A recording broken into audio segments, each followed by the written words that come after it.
Estimados pasajeros, favor de abrocharse los cinturones, porque nos vamos hasta la luna. ¿De qué está hecha la luna nueva, la luna llena? Bienvenidos, bienvenidas, bienvenides a la Crece desde la Luna. Y de la creciente, ¿cuáles son los ingredientes de la menguante y de la creciente? ¿De qué es? ¿De qué? ¿De qué es? ¿De qué es? ¿De qué? ¿De qué es? La luna llena es de flor. Bueno, ¿cómo andan? Mi nombre es Laura, estamos acá con otras compañeras, no estoy sola. Y bueno, le vamos a compartir una media horita de un programa que lo hicimos con mucho esfuerzo, le pusimos mucha garra y tiene que ver un poco con difundir, escuchar, contarnos cómo transitamos esta instancia en pandemia, cómo algunos docentes, algunas dentro de las instituciones, cómo los padres, bueno, cómo nuestra comunidad, en definitiva, convivimos en esta situación de pandemia. Y para hacer esta apertura también le voy a dar el pase a mi compañero, no voy a decir el nombre, pues que se presente, porque hay algo muy lindo que él nos va a traer, que es romántico. Gracias, Laura. Y yo vengo con lo romántico, sí, yo soy Matías, y vengo con lo romántico porque voy a hablar un poquito de la luna. ¿Por qué crece desde la luna? Porque pensamos que la luna tiene esa mística que siempre es llamativa, pero siempre hay un lado de la luna que no vemos. Entonces la invitación un poco va a ser a ver si nos podemos acercar a ese mal llamado lado oscuro de la luna, a esa parte que no vemos. Y para eso le voy a dar el pie a la tercera compañera, la tercera pata fundamental para que este trípode no se caiga. Bueno, gracias Mati, yo soy Sol. Y bueno, no tengo tanta cuestión lírica como vos, pero me gustaría retomar esta cosa de la luna y demás para presentar un poco la idea que había presentado la compa Lau también, que es como, bueno, retomar algunas voces, distintas voces que fuimos recuperando, ¿sí? De distintas personas, y de cómo vivieron esta pandemia, que también la verdad es que generó mucha incertidumbre, no solamente en la comunidad educativa, sino en toda la sociedad. Y bueno, vamos a ir viendo cómo podemos transitar y abordar esa incertidumbre y esa oscuridad con la que tenemos que convivir también, al igual que con el otro lado de la luna, como vos dijiste. Así que si les parece, arrancamos a escuchar. Muy bien, vamos entonces con los primeros dos audios.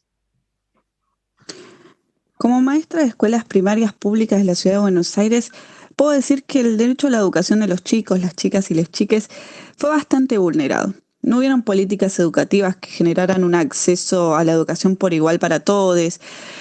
No se otorgaron dispositivos ni un libre acceso al Internet, herramientas que eran fundamentales en esta etapa para poder mantener el vínculo, para poder llegar a ellos y que ellos lleguen a nosotros. Entonces, de alguna u otra manera, todo quedó relegado a quienes sí podían hacerlo, quienes sí podían pagar ese Internet y esos dispositivos. Y para quienes no, las herramientas fueron muy pocas, casi nulas. También en este periodo, gracias a la comunicación con las familias, pude notar que no solo toda esta situación era estresante para los adultos, sino que también era estresante para los chiques, más de lo que imaginábamos. Entonces nosotros, yo como maestra, tomé siempre la decisión de no ser y de no generar más estrés del que la situación ya generaba. Buscando herramientas, generando mucho más espacios lúdicos a través de las tareas, buscando formas de que por lo menos por un ratito en el día esas niñas puedan olvidarse un poco de todo lo feo que estaba pasando a su alrededor. Quizás fue difícil que ellos puedan expresarlos porque en la escuela sienten más libertad y acá siempre fue mediante un adulto, pero fuimos logrando bastantes cosas. Hola, ¿cómo están? Soy maestro curricular de música en el Distrito 19, tengo horas en varias escuelas y realmente durante toda la pandemia no solo continué trabajando, sino que el trabajo se volvió muchísimo más pesado que antes. Tuve que aprender a editar, me la pasé editando distintos videos para mandarle a los chicos de los distintos colegios que tengo. De todas las escuelas me pidieron que articule con los otros maestros curriculares, que colaboremos en las fechas patrias, en fin, un montón de trabajo. Y si bien me siento feliz y contento de haber podido contribuir a sostener las trayectorias de mis alumnos, fue un año pero por demás agotador, entre editar, enterarnos de todos los cambios a último momento, las limitaciones que tiene la tecnología y demás. Bueno, no fue fácil. Incluso tuve que comprarme un micrófono para grabar y pienso en los docentes que tienen menos horas tomadas, un sueldo más bajo, con hijos que cuidar y demás. La están pasando mucho peor que yo. Realmente es una situación difícil, pero para todos, ¿eh? Pero bueno, la vamos piloteando, ayudándonos entre compañeros, así.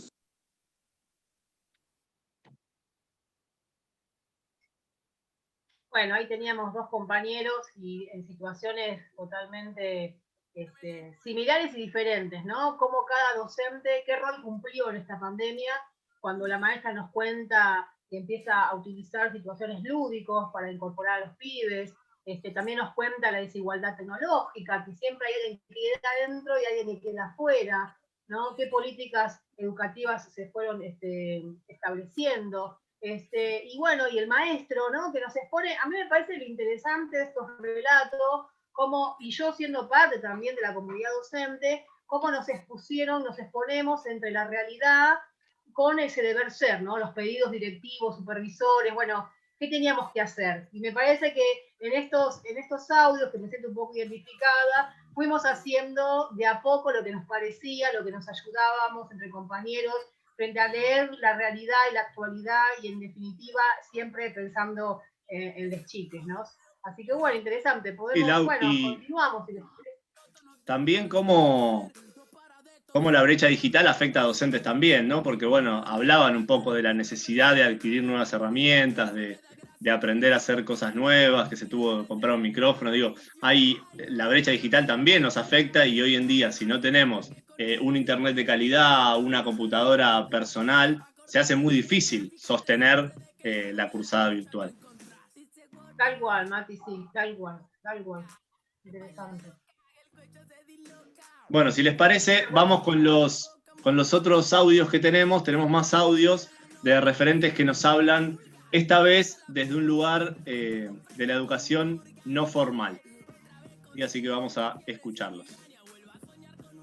Hola a todos, todas y todes, ¿cómo están? Mi nombre es Eduardo Sotelo, profe de Educación Física, y hace 14 años que trabajo con infancias en situación de discapacidad, particularmente con autismo y discapacidad intelectual. La verdad que el 20 de marzo, cuando se decretó el aislamiento social preventivo y obligatorio, provocó una gran incertidumbre en toda la población. Pero creo que rápidamente, digo rápidamente porque no creo que sea tan fácil volver a organizar un Estado y adecuarlo a esa nueva realidad que estábamos viviendo, se tomaron como medidas de protección o para proteger a los sectores más vulnerables, entre ellos a las infancias con discapacidad intelectual y sus familias sobre todo. Luego de 20 días de confinamiento se les permitió recibir el apoyo presencial de profesionales de la salud en el domicilio, como también realizar salidas terapéuticas. La verdad que no fue el gran problema, porque creo que la mayor tensión se generó por el miedo que daba el virus y la falta de protocolos y medidas de protección que podían llevar adelante las familias y los profesionales. Esto resultó en que muchos niños, niñas y jóvenes y adultos que necesitaban ese apoyo presencial no lo tuvieron, y como consecuencia muchos y muchas terminaron internados en hospitales o neuropsiquiátricos por tener colapsos, ¿no? Por los colapsos que vivieron. Mi nombre es Eve, formo parte de Aula Vereda, que es una organización que viene trabajando con infancia desde hace más de 10 años en diferentes territorios, en Capital Federal, en Provincia de Buenos Aires y también en otras provincias del país. Un poco nuestra lectura de lo que fue la pandemia y cómo afectó a los pibis tiene que ver sobre todo con esta sociedad profundamente adultocéntrica en la que vivimos, que asentó las bases para que cuando empezó la pandemia y sobre todo cuando empezó la cuarentena, y el espacio público dejó de ser un lugar habilitado para todos, los pibis vieron como reducida su autonomía, ¿no? Porque en el espacio público los pibis pueden manejar cierto nivel de autonomía que de repente, al no estar ese lugar, perdieron. Y entonces nosotros, como organización, lo que empezamos a hacer fue tratar de construir con ellos otro espacio público, un espacio público en la virtualidad, un espacio público en cartas que les mandábamos a las pibas para poder charlar de cómo estaban y así poder construir encuentros, no solo entre ellos y nosotros, sino también entre ellos, con ellos. Entonces hacíamos videollamadas, hacemos porque todavía todo esto lo seguimos haciendo, videollamadas con ellas para charlar de cómo estuvo su día, para jugar algún juego, para que se puedan ver las caras. Son todos pibis que compartieron muchísimos años ante juntes en nuestra organización y que de repente un día para el otro dejaron de poder encontrarse. Entonces empezamos a construir esos pequeños encuentros, esto en la virtualidad, en un papel, en la presencialidad, porque también les llevamos bolsones a ellas y a sus familias, porque bueno, son familias que vieron drásticamente reducidas sus ingresos. Bueno, ahí estaban los testimonios de Eve y de Eduardo. Me parece muy interesante analizar algunas cuestiones, ¿no? Primero desde el abordaje a las personas con discapacidad intelectual, cómo se dificulta muchas veces sostener un protocolo de seguridad, ¿no? Con una persona que no puede entender por qué ese protocolo, que no puede entender el para qué, ¿no? Y que a veces es imposible respetar esa distancia física, ¿sí? Que nos quieren decir que sea distancia social, pero es distancia física. Entonces, se hace muy difícil a veces con ciertas poblaciones sostener los protocolos de seguridad, ¿no? Y por otro lado, algo que decía Eduardo, que nos decía cuando lo charlamos con él, pero que no entró en este testimonio, es la diferencia de lo habitacional. Es decir, no es lo mismo un pibe, una piba con autismo, por ejemplo, que tuvo que cumplir la cuarentena en un monoambiente, que un pibe que tuvo que cumplir la cuarentena en una casa con parque, o que un pibe que tuvo que cumplir la cuarentena en una villa donde quizás la cuarentena fue de todo el barrio, entonces se podía habitar la calle y había un espacio más libre para utilizar y para esparcirse, ¿no? Y acá engancho en la reflexión con lo que traía Eve, que de alguna manera Eve nos habla de el espacio público y cómo las niñes se desenvuelven en ese espacio público, que de alguna manera es el único espacio donde tienen alguna autonomía, ¿sí? Y la cuarentena se lo sacó, así como a las personas con discapacidad intelectual les sacó quizás la posibilidad de ir a las terapias, etcétera. Esta limitación en el espacio público actuó y también fue negativa para cualquier tipo de niñez. No sé ahí si mis compas Sol y Laura quieren comentar algo más de lo que nos trajeron en los audios estas personas. No, súper interesante, la verdad, la mirada, porque bueno, tiene que ver un poco también con que a veces uno no sabe cuál es la dimensión, hasta dónde llega y a quién le llega esta pandemia, ¿no? Y cómo llega. Así que me parece muy, muy interesante y muy lindo estos audios que estamos escuchando. Si te parece, Mati, no sé, podemos compartir lo que sigue. Bien, vamos a compartir ahora otros audios que nos hablan ya desde el lugar de las familias, ¿no? Así que, si les parece, vamos con los próximos audios. Hola, yo tengo un hijo en sala de 5 y la verdad que a mi parecer todo esto de la pandemia fue muy difícil de transitar para él. Noté que sus maestras tuvieron que grabar muchos videos y propuestas para que ellos hagan. Por supuesto nosotros tenemos todos los recursos tecnológicos y demás, y además pudimos ayudarlo a que mantenga la comunicación con la escuela. Para mí, mi mujer y yo tuvimos que poner mucho empeño para que nuestro hijo se entusiasmara. Hubo veces que se puso a llorar enfrente del monitor y nos decía que extrañaba a los compañeros. Y en fin, es un tema. La verdad que después de ver la angustia de mi hijo, siento que sería positivo que poco a poco empiecen a abrir las escuelas. Así que en ese sentido estoy de acuerdo con la propuesta de la ciudad. La verdad que me parece bastante bien, digamos. Hola, ¿cómo están?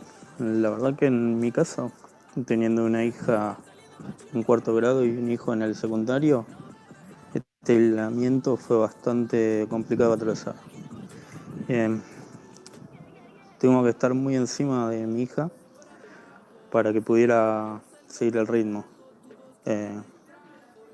la verdad que fue difícil.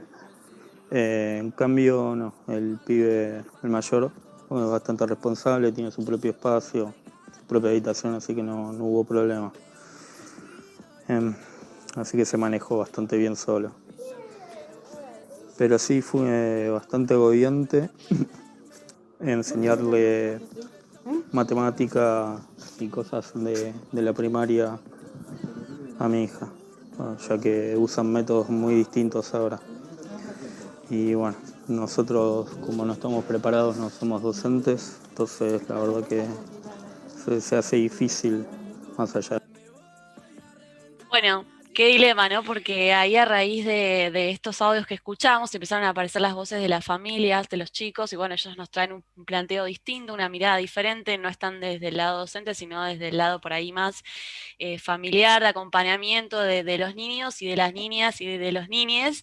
Y bueno, ellos por ahí tienen una mirada diferente, no digamos, se preocupan o lo viven o lo sienten, hay que ver qué es lo que se les juega a ellos en el momento, qué dificultades hogareñas se encuentran en sus casas, teniendo de repente que trabajar, sostener una jornada de trabajo, toda una jornada diaria que se desarma y de repente tienen a los pibes y esto que traía uno de los padres, ¿no? Que no saben cómo ayudarlos con las tareas, que se dan cuenta, por ahí de repente aparece toda una revalorización también del laburo de los maestros y de las maestras, ¿no? No sé qué dicen mis compañeros. Sí, ahí pensaba también cómo, o sea, seguro que hay una revalorización del laburo docente porque las familias, quizás estaban algunas familias en una situación de deposito a los pibes, las pibas en el colegio y después los voy a buscar y chau, ahí se acababa la relación, ¿no?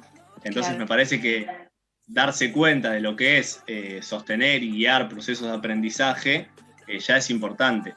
Y a la vez, la dificultad que le suma que además de guiar los procesos de aprendizaje, hay que guiar procesos de aprendizaje con conocimientos, con técnicas, con dinámicas o metodologías Totalmente que han nuevas. cambiado a lo largo del Claro, tiempo. sí. Sí, el tema de la tecnología es un tema importante. La verdad que hay veces que vemos como que hay mucha propaganda con respecto al tema de utilizar las tecnologías digitales, las TICs y demás, y es algo que se viene propulsando hace tiempo en todos los planes de estudio de los profesorados, o también mismo con lo que fue la entrega de algunos equipos, ¿no? En algunos años atrás que se entregó el programa 1 a 1 de Conectar Igualdad, pero si bien estamos por ahí los docentes capacitados con estos temas, no todos tenemos garantizados el acceso a la tecnología. Y también, no sé si estábamos acostumbrados a laburar con un sinfín de herramientas tecnológicas y de repente tener que dar una clase que no la podemos triangular, una clase en una sala para jardín, para niños de 5 años, y de repente tenerlos enfrente de la pantalla, ¿no? Y pasa esto que contaba el padre, que bueno, que el nene llorando le partió el alma, desalmado, diciéndole que bueno, que quería encontrarse con sus compañeros. Entonces, son varias cosas que se ponen en juego, creo. Sí, tal cual. Y también, bueno, frente a esto que vos decías, Sol, el tiempo que tiene que ver con armar, con construir una clase desde lo virtual, ¿no? Entonces está bueno porque también, bueno, estos padres nos exponen a nosotros, nos ponen en poder mirar también qué pasa del otro lado, ¿no? Entre el vínculo padre, el vínculo de las familias, bueno, y que uno como docente también tiene familia, también tenemos que hacer nuestra organización, bueno, no, vamos viendo diferentes perspectivas. Sí, y lo difícil también que es sostener la vida cotidiana del adulto con la responsabilidad del laburo, etcétera, y además tener que acompañar en ese proceso educativo a sus hijos, que era algo que antes no hacían, ¿no? Y cómo, más allá de, más allá de los deseos del niño, que traías vos, Sol, de bueno, quiero ver a mis amigos, cómo hay una limitación que tiene que ver con las políticas públicas, ¿no? Que te dicen, bueno, aunque tu pibe quiera salir, no se puede, estábamos en aislamiento y no se puede salir. Como nos vemos limitados también ante las políticas públicas. Claro, sí, totalmente. De hecho, en realidad, bueno, un poco en estos audios escuchábamos dos miradas que eran como un poco antagónicas, ¿no? Un padre que nos decía, yo la verdad que acompaño la decisión de la ciudad de abrir las escuelas y volvamos a la presencialidad, y había otro padre que planteaba como, bueno, la verdad que yo creo que sí, que la escuela es el mejor lugar para ellos. De repente a mí se me desarmó toda una estructura familiar, hogareña y demás, y realmente me doy cuenta del laburo que hacen los maestros todos los días en la escuela. Quiero que vuelvan a la escuela, pero creo que también hay que tener los recaudos sanitarios necesarios, ¿no? Y ahí aparece todo este abanico como de distintas perspectivas, ¿no? Y ahí hubo como una cuestión, una puja entre ciudad y nación, en si abrimos, no abrimos, y en el medio estamos todos los laburantes, están los pibes. Sí, están las diversas realidades, ¿no? Sí, que el por tema suerte... de la... Sí, Lau, dale. No, dale, Mati.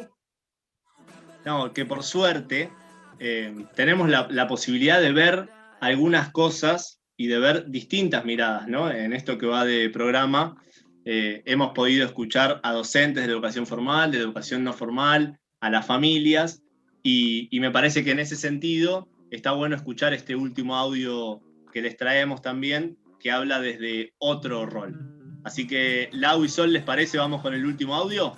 Sí, ponelo ya. Hola, ¿cómo están? Bueno, yo soy vicedirectora de un jardín de infantes nucleado de la ciudad de Buenos Aires y estamos verdaderamente muy preocupadas con todo este tema de la revinculación, ya que los protocolos que enviaron desde el ministerio son muy poco claros y pedagógicamente absurdos. No parecen estar hechos por alguien que conozca la especificidad del nivel. Pedirle a los niños que no se acerquen a su maestra, armar burbujas en las que quizás les toque una maestra que no es la suya, no poder contenerlos si se angustian. Es todo muy irracional, ¿no? Esas cuestiones. Y desde mi lugar, en el equipo de conducción, también está el deber de atender las ansiedades de todas las maestras también, que están muy angustiadas y con miedo a volver y con la incertidumbre sobre lo que va a pasar. Así que bueno, es complicado. Con la directora estamos hablando con supervisión y manteniéndonos constantemente en comunicación para apelar a esto y rever esta apertura de los jardines, ya que las consideramos desde todo punto de vista, como expliqué, inadecuada. Y bueno, vamos a luchar por eso. Bueno, ahí la verdad que hay un puntapié interesante escuchar la voz de esta vicedirectora, que bueno, ya tenemos una mirada de un equipo de conducción, ¿no? Donde de repente no solamente entra la mirada docente, que por supuesto que también la está, porque obviamente que una persona que labura en un jardín de infantes nucleado, como explicó y demás, es una persona que laburó en el Estado, que estuvo muchos años en docencia como docente y que concursó y bueno, tomó un cargo de ascenso. Así que está la mirada de ella como maestra, de un montón de tiempo de antigüedad que viene laburando en el sistema, y también está esa responsabilidad como directivo, de tener que dar la cara ante una comunidad educativa, ¿sí? Ante un montón de niños y un montón de familias, y también ante un montón de personal, tanto docente como no docente, que trabaja en la escuela, ¿no? Y ella mencionaba el tema de los protocolos, esto que apareció de las burbujas, que por ahí que es un poco difícil de controlar, ¿no? ¿Quién participó de la burbuja, quién no? Si les toma la temperatura, que si no les toma la temperatura al ingresar a la escuela, también las burbujas con los equipos, con los docentes que por ahí trabajan en varias escuelas, como pasa con el caso de curriculares, también es difícil de controlar. Por ahí, ayer Lau, ¿vos qué opinás? No, pensaba en esto que, frente a lo que vos estás diciendo, cuál es el nivel de organización que generan, por lo menos en el gobierno de la ciudad, para dar por sentado un protocolo charlado, analizado, reflexionado, y como consecuencia con las supervisoras, con los directivos, con los maestros, digo, cómo se construye este nivel esta apertura, ¿no? ¿Quién decide? Y cómo se le informa a toda la comunidad educativa, porque lo que viene pasando... Sí, eso viene cero comunicación, tipo bajada de línea, así nos enteramos por la tele en realidad. Claro, pero nos enteramos por la tele o por ciertos mails que llegan a la familia, pero no nada cuando uno habla con sus directivos o dice, bueno, mira, me estoy enterando de esto porque pareciese que alguien se entera antes que los que estamos laburando en las escuelas, no sabemos y nadie sabe nada. Entonces me parece que cada institución, dependiendo de la organización interna que se tiene, empieza como a resolver, ¿no? Como esta vicedirectora que dice, bueno, voy a tomar este posicionamiento, hablo con mis colegas, con los docentes que ellas tienen a cargo, con el supervisor, y toman una postura frente a esta situación. Bueno, ¿qué pasa con aquellas escuelas, con aquellos docentes, con aquellos directivos que están esperando Sí. Y no hay una posición, ¿no? Y en eso hay una desorganización total y hay una ¿cómo se dice? Desinformación. Yo creo que hay que apostar justamente a armar algo ahí, ¿no? Como que falta esa organización, esa colectividad, esa afiliación que nos permita a todos y que salgamos todos, ¿no? O sea, independientemente de los sindicatos, independientemente, o sea, tenemos que salir todos y plantear que, bueno, que por ahí tenemos que tener más parte también los docentes en lo que tiene que ver con la organización. Es impensable, inhóspito, que se armen protocolos donde ni siquiera se tiene en cuenta la opinión nuestra de los educadores. Sí, yo pensaba ya en esto que decías vos, Lau, de que nos informan, ¿no? Y ya al informar, hay una comunicación unilateral. Es yo decido esto y les informo que así lo tienen que cumplir, claro, ¿no? verticalismo puro.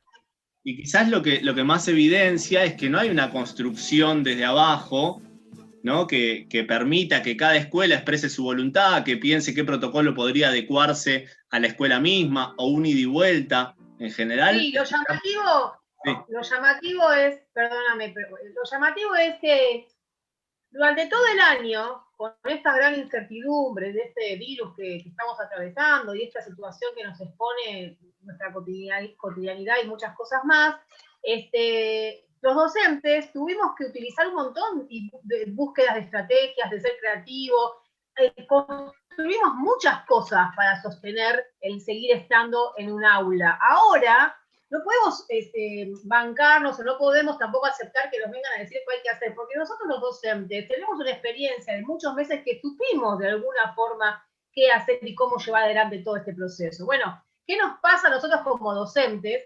¿Y en qué momento nos activamos o no? Bueno, es una reflexión muy grande la que estamos pidiendo también acá. Bueno, pero estamos apuntando a cosas grandes, ¿o no, compañeras? Obvio, nunca hay que dejar de caminar hacia el horizonte. Como dice Galeano, ¿cómo es? Que la utopía nunca se puede alcanzar, pero nos sirve justamente para eso, para caminar y para buscar esa utopía, ¿no? Y hablando de utopía, me parece que estaría bueno quizás dejar algunas preguntas que nos puedan guiar para ver hacia dónde seguimos caminando, ¿no? Sí, está bueno, estuvimos pensando también porque, bueno, este programa la verdad que nos llevó varios encuentros para poder coordinar, digo, la construcción también tiene que ver con eso, ¿no? Con organizarse, con intercambiar, unificar criterios. Entonces pensamos como dejar una pregunta para todos los compañeros y compañeras que están escuchando y estaría buenísimo que si tienen ganas las puedan responder.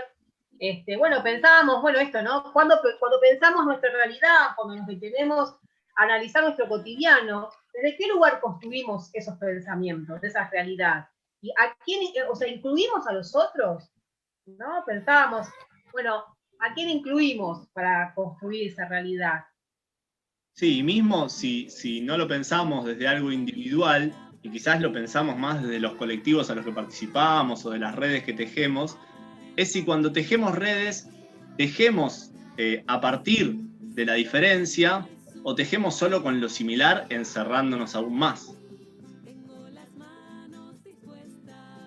Claro, bueno, sí, porque en realidad, digamos, la idea es retomar un poco esto, así como veíamos en los audios que todos tenían algo para aportar, por ahí nosotros tenemos que pensar en que sí, en que esta construcción tiene que ver con entender que algo de lo que dice el otro, por ahí estos dos padres que planteaban que quería uno que quería volver ya, el otro que no, bueno, algo de lo que me está diciendo el otro lo tengo que tomar y me va a servir y tiene que tener algo de verdad, ¿no? Porque nadie tiene la verdad, la panacea de la educación y del mundo, digamos. En definitiva, nadie tiene el poder de la inmortalidad. Todos estamos construyendo la no vida. Sabemos, está Walt Disney por ahí congelado, pero bueno, no se sabe si es mito o realidad. Bueno, un placer que nos hayan acompañado en este programa. Escuchamos primero Desde la Luna del dúo Karma, después estuvo sonando un poquito de Caravana de Woz, y ahora nos vamos con esta canción que suena de fondo, que es Quiero para mí, de Canticuénticos. Chao. Chao. Si lo puedo compartir, Quiero, claro que sí.